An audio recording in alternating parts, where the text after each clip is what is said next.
Dan pemirsa, jelang sidang ketiga kasus dugaan penistaan agama Gubernur nonaktif DKI Jakarta Basuki Cahayapurnama atau Ahok ini mengaku siap menjalani proses persidangan. Ya, Ahok berharap kebenaran dapat terungkap dalam sidang ini. Sementara calon Gubernur Sandiaga Uno menyatakan momentum Natal menjadi momentum bagi warga Jakarta untuk menghormati perbedaan dalam aksi nyata, bukan hanya melalui simbol-simbol belaka.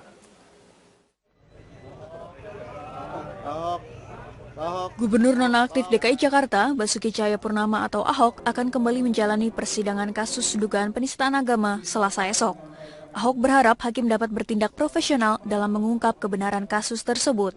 Ahok menyatakan harapannya usai menjalani ibadat kebaktian Natal di Gereja Kristus Yesus, Pluit, Jakarta Utara kemarin. Ahok juga berharap majelis hakim dapat bertindak secara adil dan profesional dalam mengungkap kebenaran di balik kasus tersebut, sehingga masyarakat dapat mengetahui duduk persoalan sebenarnya dan melihat kasus dugaan penistaan agama secara utuh dan jelas. Oh ya, ini ada checklistnya. Ya, kita jalanin aja. Kita mau harap gimana kan? Kita semua di tangan hakim. Yang penting kebenaran diungkapkan, keadilan ditunjukkan aja saya kira. Sementara itu, di sela padatnya waktu kampanye, calon wakil gubernur DKI Jakarta Sandiaga Uno menyempatkan diri melakukan olahraga favoritnya, berlari. Bersama anggota komunitas Jakarta Berlari, Sandi berlari mulai dari Kebayoran Baru hingga Jalan Jenderal Sudirman. Bertepatan dengan momentum Hari Natal, Sandi mengajak masyarakat Jakarta saling menghormati dan menghargai antar sesama umat beragama dalam menjalankan ibadah. Di dunia usaha saya bermitra sama etnis Tionghoa, di dunia usaha saya bermitra dengan segala macam religi yang di belakangnya itu, tapi kita melihat bahwa ini adalah Indonesia kita yang perlu kita syukuri, bahwa kita punya keberagaman yang menjadi fondasi kekuatan daripada bangsa kita. Itu yang harus dijalankan. Jadi jangan hanya bicara simbol-simbol, tapi bicara dalam keseharian kita. Menurut Sandi, perbedaan di Indonesia adalah kekayaan yang harus dijaga keutuhannya. Perbedaan agama, suku, maupun ras seharusnya tidak menjadi pemecah bangsa. Tim Liputan, Metro TV. Inilah headline news pukul 6 waktu Indonesia Barat. Tidak terima namanya dicatut dalam tulisan sebuah buku berjudul Jokowi Undercover, Michael Bimo Putranto adukan penulis buku Bambang Tri ke Barreskrim Mabes Polri Sabtu malam. Michael melaporkan Bambang Tri dengan tuduhan melakukan pencemaran nama baik. Michael Bimo Putranto bersama kuasa hukumnya mendatangi kantor Barreskrim Mabes Polri yang berada di Gedung Kementerian Kelautan dan Perikanan Gambir, Jakarta Pusat pada Sabtu malam. Michael pun membawa sejumlah bukti berupa sebuah buku berjudul Jokowi Undercover karya Bambang Tri serta catatan sebuah akun media sosial Facebook milik Bambang yang digunakan untuk mempromosikan buku tersebut. Pelapor Michael Bimo mengatakan penulis buku Jokowi Undercover dianggap telah mencemarkan nama baiknya karena menyebutkan bahwa dirinya masih memiliki hubungan saudara dengan Jokowi dan menuduh dirinya sebagai anggota Partai Komunis. Siang tadi saya pelajari, saya baca, dan saya pahami bahwa di sini Saudara Bambang Tri penulis yang tidak mendasar, yang sifatnya menurut saya mengada-ngada. Presiden Joko Widodo menegaskan ada pihak-pihak yang tidak menyukai tindakan pemerintah menyamaratakan harga BBM di Jawa dan Papua. Alasannya pihak-pihak itu selama ini sudah sangat menikmati keuntungan dari perbedaan harga yang tinggi antara Papua dan di Jawa. Jokowi mengatakan niatnya untuk membuat harga yang sama di dua daerah itu demi mewujudkan prinsip keadilan sosial. Tapi yang bensin sudah rampung 1,5 bulan yang lalu. Bensin di Jawa dan di Papua sama sekarang. Bensin di Jawa dan di Papua sama. Semennya yang belum. Ini bensin ini sudah kita urus 1,5 tahun yang lalu. Baru goal 1,5 bulan yang lalu. Karena banyak yang nggak senang juga kalau harga bensin ini sama. Karena sudah menikmati enaknya hidup bertahun-tahun. Tidak mudah. Coba kita bayangkan, di sini 6.000 450, di sana 60.000 sampai 100.000. Di sini kalau naik 500 atau naik 1.000 itu demonya 3 bulan. Benar enggak? Demo 3 bulan naik 1.000 gitu. Di depan istana bolak-balik demo, saya itu. Ini 3 bulan kok nggak rampung-rampung demonya. Coba di Papua 60.000 sudah berpuluh tahun nggak ada demo. Coba 60.000, 70.000, 80.000 sampai 100.000. Awal 2015 saya ke Papua, saya kaget juga ke Wamena.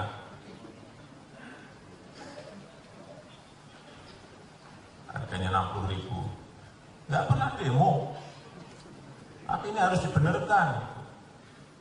Presiden Joko Widodo membantah jika pemerintah berencana akan mempekerjakan 10 juta tenaga kerja asing asal Tiongkok. Hal tersebut diungkapkan Presiden terkait banyaknya berita hoax mengenai kesepakatan jumlah tenaga kerja dari Tiongkok.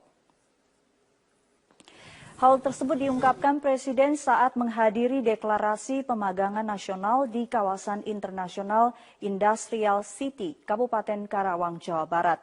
Menurut Presiden, berita tersebut dianggap sebagai berita yang tak masuk akal karena patokan angka yang mencapai 10 juta terlalu tinggi. Padahal menurut Presiden, angka yang sebenarnya hanyalah sekitar 21.000 tenaga kerja saja. Presiden meminta berita-berita tanpa data jelas seperti ini yang sifatnya membuat gaduh dan juga khawatir harus mendapatkan perhatian dari kepolisian untuk segera ditindak. Dan logikanya nggak mungkin. Karena kita harus ngomong apa adanya, gaji di sana sudah 2 sampai 3 kali lipat gaji di sini, nggak mungkin dong mereka ke sini.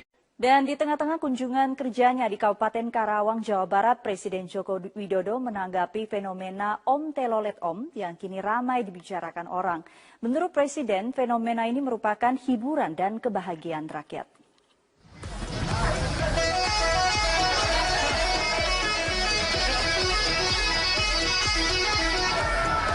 Beberapa hari ke belakang, masyarakat Indonesia, bahkan dunia internasional tengah ramai dengan fenomena Om Telolet Om.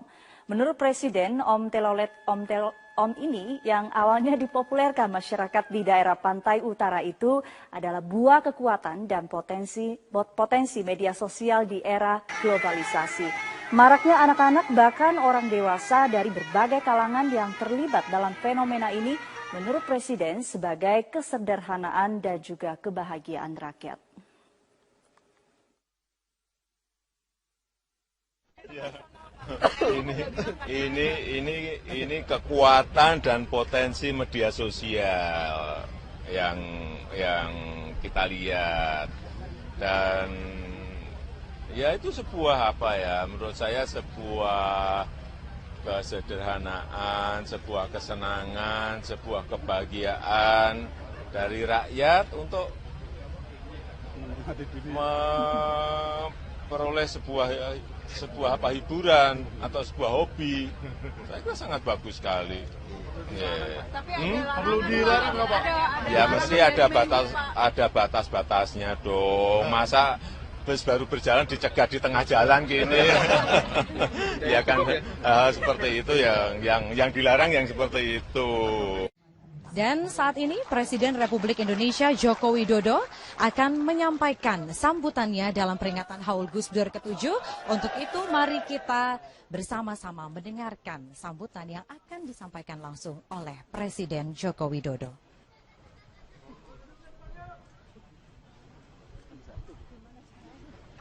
Assalamualaikum warahmatullahi wabarakatuh. Bismillahirrahmanirrahim. Alhamdulillahirabbil alamin.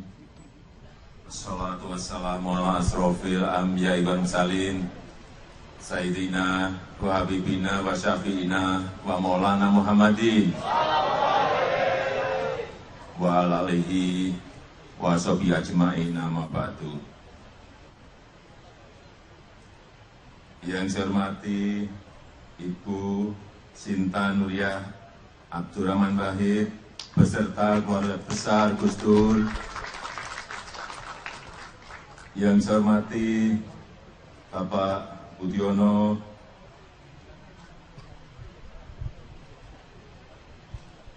yang saya hormati Yang Mulia para ulama, para kiai sepuh, para kiai, ibu nyai, para ustadz, dan seluruh pemimpin agama dan para pimpinan pondok pesantren yang hadir, yang saya hormati para menteri, kabinet kerja, Panglima TNI, Kapolri yang pada malam hari hadir, hadirin hadirat yang saya hormati, yang berbahagia utamanya yang berada jauh dari sini yaitu di masjid dan di lapangan.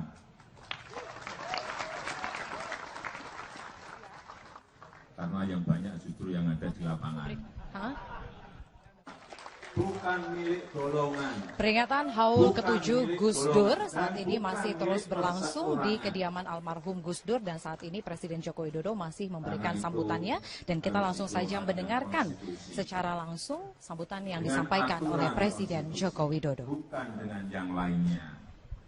Saya percaya Gus Dur pasti gemes, gregeten kalau melihat ada sekelompok atau orang-orang yang meremehkan konstitusi, yang mengabaikan kemajemukan kita, yang memaksakan kehendak dengan aksi-aksi kekerasan, radikalisme, terorisme. Dan akhir-akhir ini yang kita lihat, terutama yang ada di media sosial maupun yang ada di dunia nyata, kita sudah lupa atau lalai atau tidak mengerti, tidak bisa membedakan mana yang kritik, mana yang menghina, mana yang kritik, mana yang menjelek-jelekan, mana yang kritik, mana yang menghasut, mana yang kritik, mana yang menghujat. Lupa semuanya kita. Mana yang kritik, mana yang ujaran kebencian, mana yang kritik dan mana yang makar. Nggak bisa membedakan kita sekarang ini. Benar enggak? Benar enggak? Nah,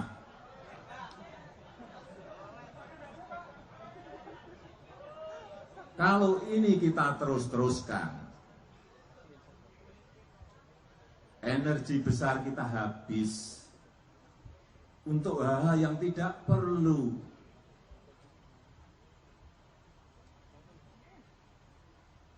Bisa kita lupa strategi besar negara kita, lupa kita bagaimana mensejahterakan rakyat kita, lupa kita membangun strategi besar ekonomi negara, lupa kita membangun strategi besar industri ke depan untuk membuka lapangan pekerjaan yang sebesar-besarnya bagi rakyat. Lupa semuanya karena kita ribut dan ribut.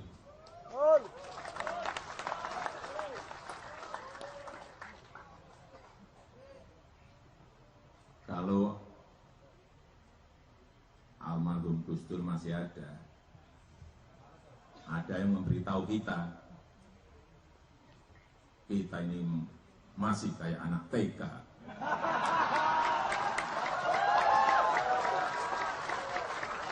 Pasti digitukan oleh Gus Dur.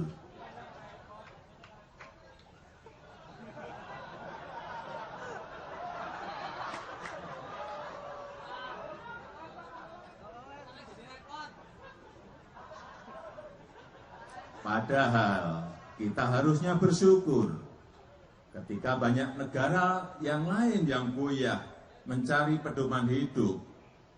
Kita mempunyai Pancasila. Ketika negara-negara lain kebingungan mencari panduan berbangsa dan bernegara, kita mempunyai Pancasila.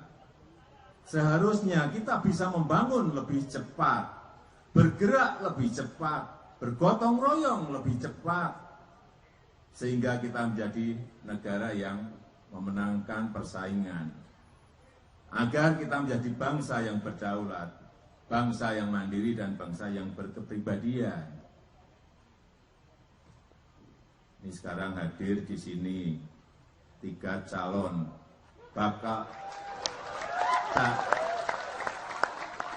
pasangan calon gubernur DKI hadir semuanya.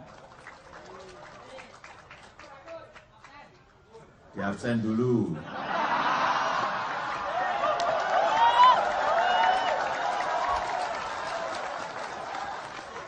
Katanya tadi di sana minta di absen. Silahkan berdiri semuanya. Nah.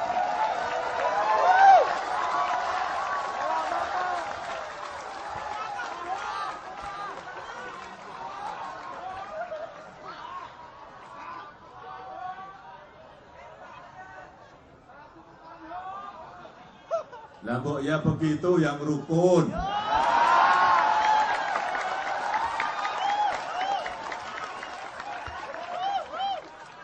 Wong kita ini kan saudara-saudara sebangsa dan setanah air. Persaudaraan itu yang diajarkan oleh Gus Dur. Benar enggak?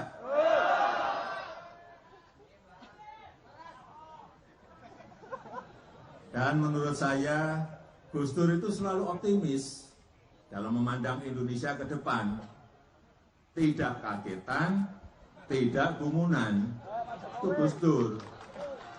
Dan ketika mengambil keputusan yang rumit, saya suka teringat kata-kata beliau, gitu saja kok repot. Iya kan? Nah, tadi saya dibisiki putri beliau, Kak Yeni, inspirasi dari ucapan itu adalah sebuah kaidah fikih. Yasiru wala tuasiru.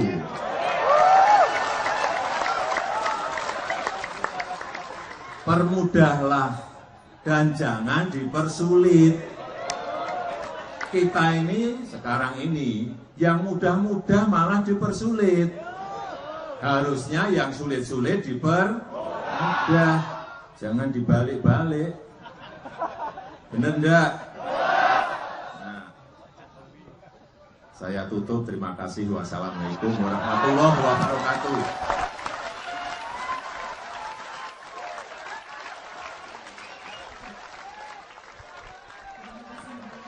Iya, itulah tadi yang disampaikan oleh Presiden Republik Indonesia Joko Widodo yang begitu menekankan sekali kepentingan dari kerukunan umat beragama dan juga toleransi.